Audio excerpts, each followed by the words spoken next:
अंतर का जो बिंदु है ऑस्मोसिस में आवश्यकता है, इसमें कोई आवश्यकता नहीं है। दूसरा, सॉल्वेंट एंड सॉल्यूट के पार्टिकल,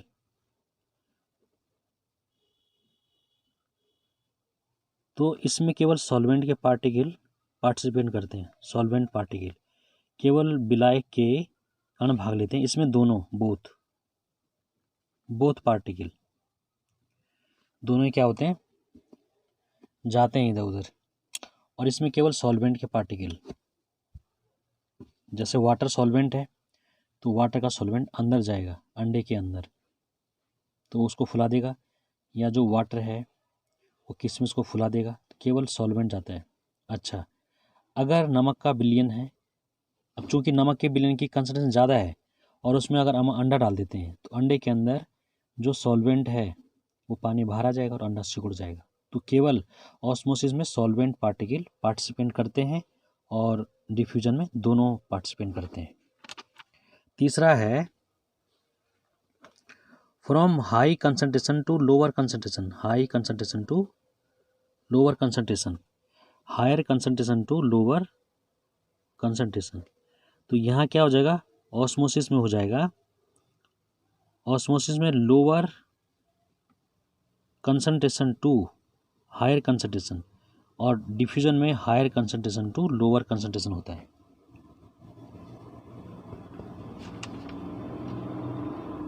अब ये जो डिफ्यूजन है और जो ऑस्मोसिस है किन सॉल्यूशन के लिए होता है, या लिक्विड गैसों दोनों के लिए होता है, किसके लिए होता है? तो यहाँ पर लिखेंगे हम सॉल्यूशन गैस या लिक्विड। तो जो ऑस्मोसिस हो केवल सॉल्यूशन के लिए होता है, केवल सॉल्यूशन के लिए होगा, वो जब सॉल्यूशन होगा तभी ये काम करेगा। लेकिन यहाँ गैसों में भी होता है और लिक्विड में भी होता है।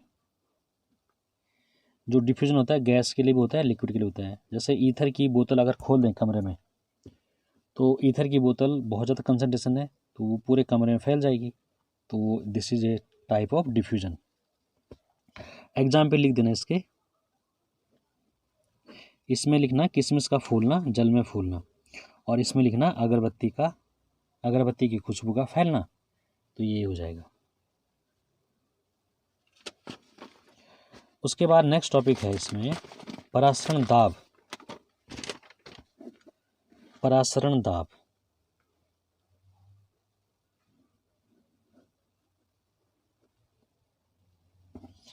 ऑस्मोटिक प्रेशर, ऑस्मोटिक प्रेशर, इसको मैं पहले से पाई से डिनोट कर दूंगा, इसको ये होता है। अब देखिए, जैसे ये देखो, इसका मैं डेमोन्स्ट्रेशन बताऊंगा तुम्हें। एक बीकर है और इसमें एक थिसिल फनल है, एक थिसिल फनल है, इसमें वाटर को मैंने भरा हुआ है इसमें, और एक थिसिल फनल है इस टाइप से, और यहाँ पे लगा रखी इस पर सेमी पेरिमियल मेम्ब्रेन्स इस टाइप का। थिसिल फनल को मैं थोड़ा ऐसा बना दूंगा, इसके अंदर इसमें एक छोटी सी कैपिलरी अंदर है, कांच की नली है, और इसमें भर देंगे चीनी का विलयन, चीनी का विलयन सोल्यूशन ऑफ शुगर, इसको भर देंगे इस टाइप से, और ये पूरा इसमें सॉल्वेंट है, वाटर है।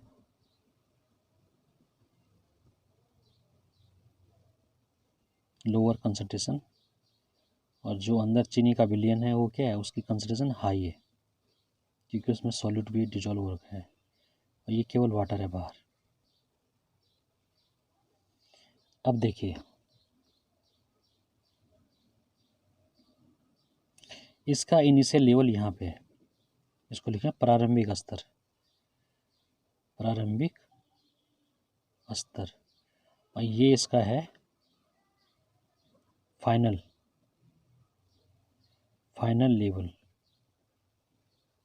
Final level. अब देखिए यहाँ पे देखो, जो इसमें इनिशियल लेवल से यहाँ तक, इनिशियल लेवल से फाइनल लेवल तक जो प्रेशर लगा उसको बोलते हैं हाइड्रोस्टेटिक प्रेशर। इसको बोलते हैं द्रव स्थैतिक दाब।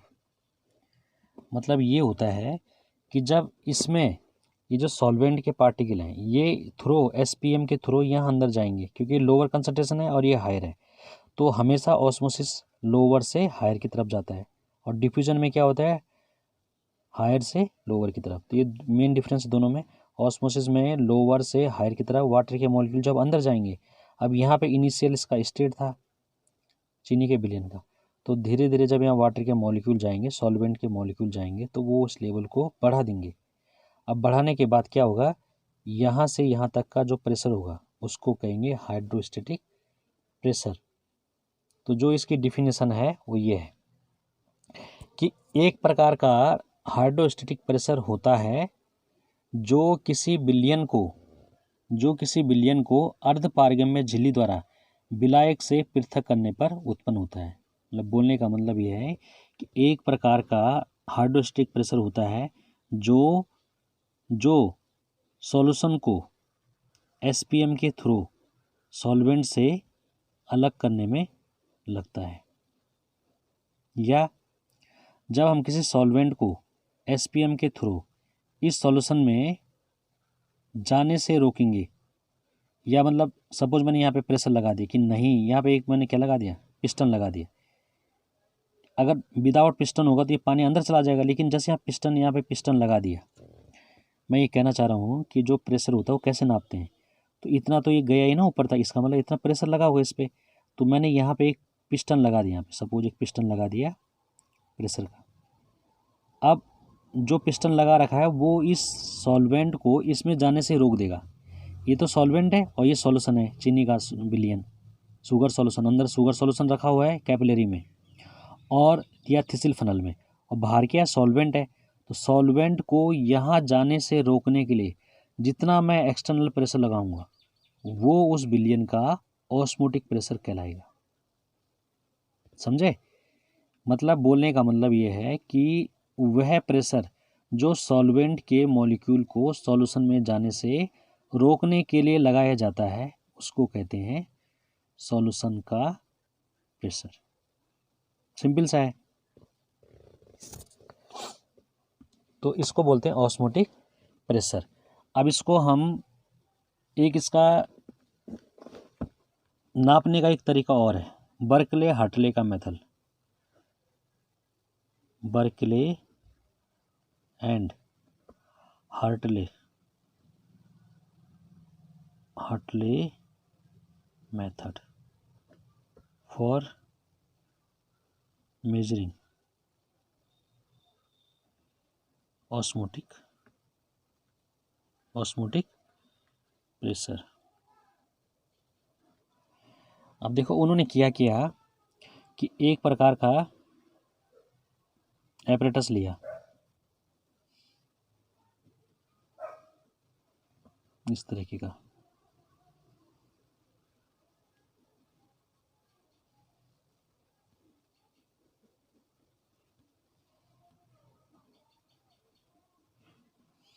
और इसके अंदर भरा होना सॉल्वेंट।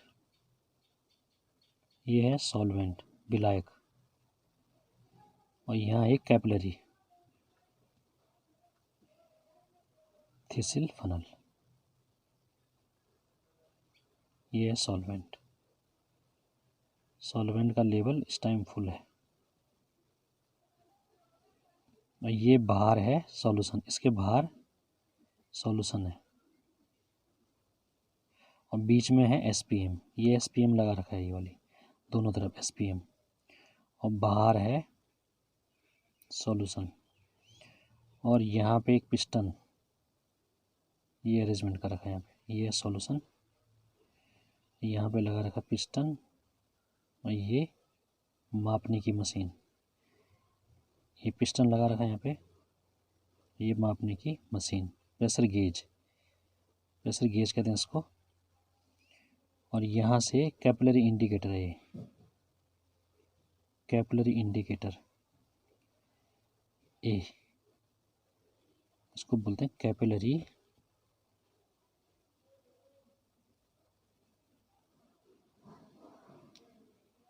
इंडिकेटर, कैपिलरी इंडिकेटर है। और ये एक प्रकार का एपरेटस है, बर्कले और हटले का एपरेटस बोलते हैं इसको। ये सॉल्यूशन भरा हुआ है, बाहर की तरफ सॉल्यूशन है और अंदर बीच में सॉल्वेंट है। और ये एसपीएम लगा रखी है वाली, कॉपर फेरोसाइनाइड की, ठीक है। और ये यहाँ पे एक प्रेशर पिस्टन लगा रखा है, ये प्रेशर गेज है नापने का। नापते कैसे हैं उसको, method of measuring osmotic pressure. और ये सॉल्वेंट है। अब देखो होगा क्या, एक एपरेटस है जिसमें पोरस ट्यूब होती है और कॉपर फेरोसाइनाइड की एसपीएम है। अब ये स्टील का एक वेसल होता है जिसमें एक पिस्टन पी लगा हुआ है, प्रेशर गेज नापने के लिए पीजी ये लगा हुआ है इसमें। और इसका एक सिरे पे थिसिल फनल है और दूसरी तरफ क्या है, एक कैपिलरी ट्यूब लगी रही है, कैपिलरी ट्यूब है। अब यहाँ देखिए, जैसे ही हम क्या करेंगे, जैसे स्टील के पात्र में क्या भरेंगे, विलयन, और सरंध्र नली में क्या भरेंगे, शुद्ध विलायक भरा जाता है। तो तब होगा क्या, ऑस्मोसिस के कारण क्या होगा, विलायक जैसे ही अर्ध पारगम्य झिल्ली में से होकर विलयन में जाएगा तो केशिका नली में विलायक का तल नीचे की ओर गिरने लग जाएगा। जो ये वाली नली है, यहाँ तक तो फुल है ये। अब जैसे ऑस्मोसिस की प्रोसेस हुई तो सॉल्वेंट के पार्टिकल यहाँ आएंगे या ऊपर जाएंगे, तो इसका जो लेवल है, ये जो लेवल है वो यहाँ बी पे आ जाएगा, यहाँ आ जाएगा। तो सॉल्यूशन में क्या होगा, यहाँ अमाउंट बढ़ेगी, अमाउंट बढ़ेगी तो ये एक मूवेबल पिस्टन है। ये जो लिक्विड का जो ये सॉल्यूशन का जो प्रेशर होगा वो इसको ऊपर खींचेगा, ऊपर की तरफ क्या लगेगा, फोर्स लगाएगा और यहाँ प्रेशर गेज में उसका मान आ जाएगा। या इसको मैंने फिक्स, या मैं इसको ऊपर आने से रोक रहा हूँ और बी लेवल जब आया मैं इसको पुनः ए लेवल करना चाह रहा हूँ तो मैं इसको दबा दूंगा तो यहाँ पे भी क्या पता चल जाएगा, हमको प्रेशर गेज से रीडिंग पता चल जाएगा। और इस टाइप से हम एक बहुत इजी बर्कले और हटले मेथड से हम किसी भी सॉल्यूशन का वेपर प्रेशर, ऑस्मोसिस प्रेशर नाप सकते हैं। अब इसको मैथमेटिकल रूप में देंगे हम कॉलिगेटिव प्रॉपर्टीज में। तो ये दो टॉपिक हैं, ऑस्मोसिस और osmotic pressure.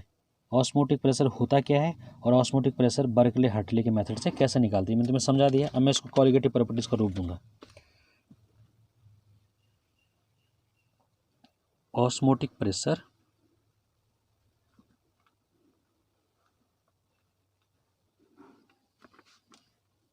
Is a colligative property, last properties है ये, कॉलिगेटिव प्रॉपर्टीज। इसको पाई से डिनोट करते हैं। देखो अब इसका एक्सप्रेशन कैसे बनेगा, तीन फॉर्मूले से बनता है। पहला है बॉयल वन टॉप रूल। इसमें क्या होता है कि कोई सॉल्यूशन है, उसका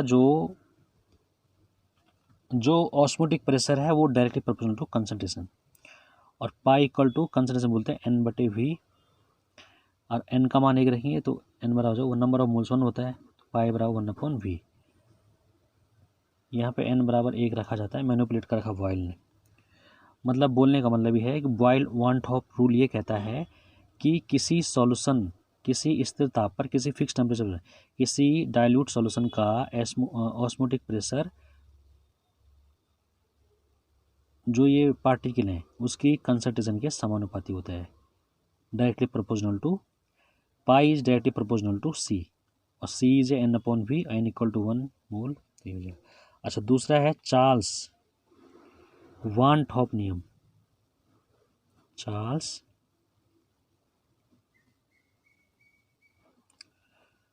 वन टॉप नियम,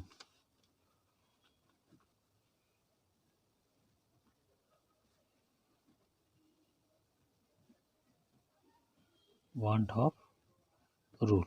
अब ये कहता है कि pi directly proportional to absolute temperature, तो pi upon T equal to हो जाएगा कांस्टेंट इस तरीके से। और तीसरा है वांट हॉफ एवोगाड्रो नंबर, वांट हॉफ एवोगाड्रो नियम, वांट हॉफ इक्वेशन या लॉ, तो ये जाएगा पाई डायरेक्टली प्रोपोर्शनल टू n। जब हम किसी सॉल्यूशन का तो वो directly proportional number of moles के होते हैं। तो इन तीनों रूल को हम अप्लाई करेंगे तो पाई इक्वल टू हो जाएगा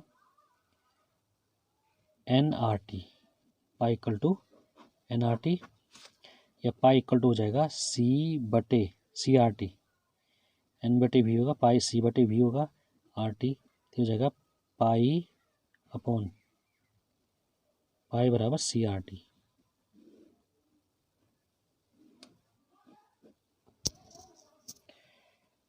NRT हो गया, या हम NRT/V भाई, हाँ NRT/V, तो N/V को N को लिख देंगे हम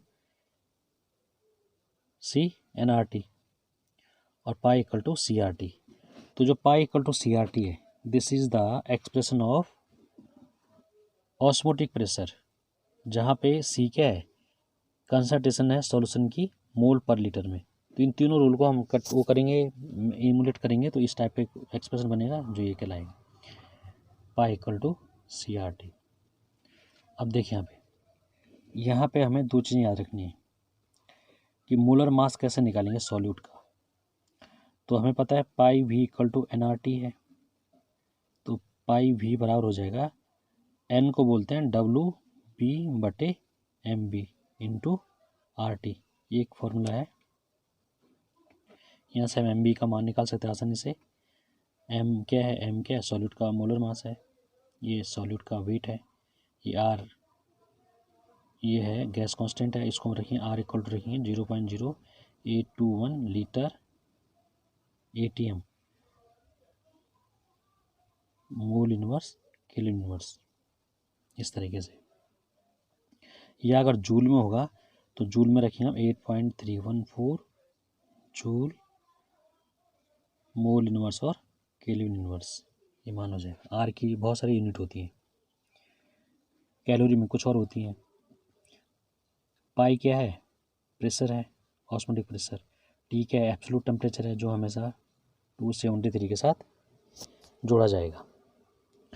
अब जितने भी बहुत बड़े बड़े मॉलिक्यूल होते हैं, प्लास्टिक हुआ, प्रोटीन हुआ, स्टार्च हुआ, या बहुलक हुआ, पॉलीमर हुआ, इन सब का जो मास है MB, वो इसी फॉर्मूले से निकाला जाता है। तो इस पे जो क्वेश्चन है, जो न्यूमेरिकल है, वो मैं तुम्हें एक बता देता हूँ और फिर हम तब उस पर न्यूमेरिकल करेंगे। तो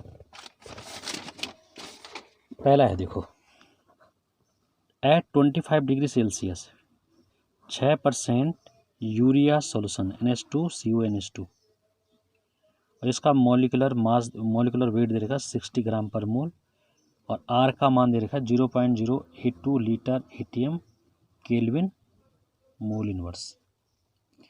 तो इसका मतलब ये होता है कि 6% का मतलब होता है कि 6 ग्राम यूरिया 100 cm³ सॉल्यूशन में डिजॉल्व है। तो V का मान है 100 cm³, जिसको मैं बोल सकता हूँ 1/10 लीटर, सीधा हो जाएगा 1000/100/1000 होगा, दो कट जाए तो 1/10 लीटर, इस तरीके से। और WB का मान है 6 ग्राम, MB का मान मैं निकाल दूंगा, यूरिया का होता है 60 ग्राम पर मोल होता है, ये दे रखा उसने यहाँ पे। T का मान 25 डिग्री है, तो 273 एब्सोल्यूट टेम्परेचर है, 25 डिग्री इसमें ऐड कर देंगे, 298 केल्विन। तो यहाँ से जो प्रेशर है वो मैं निकाल दूंगा, तो पाई बराबर हो जाएगा N/V RT, पाई बराबर N का मान है WB/MB into V into R into T, इसमें मान रखेंगे पाई बराबर WB का 6 है, 0.0821 gas constant, 298 kelvin absolute temperature, 60 molecular mass into 0.1 volume.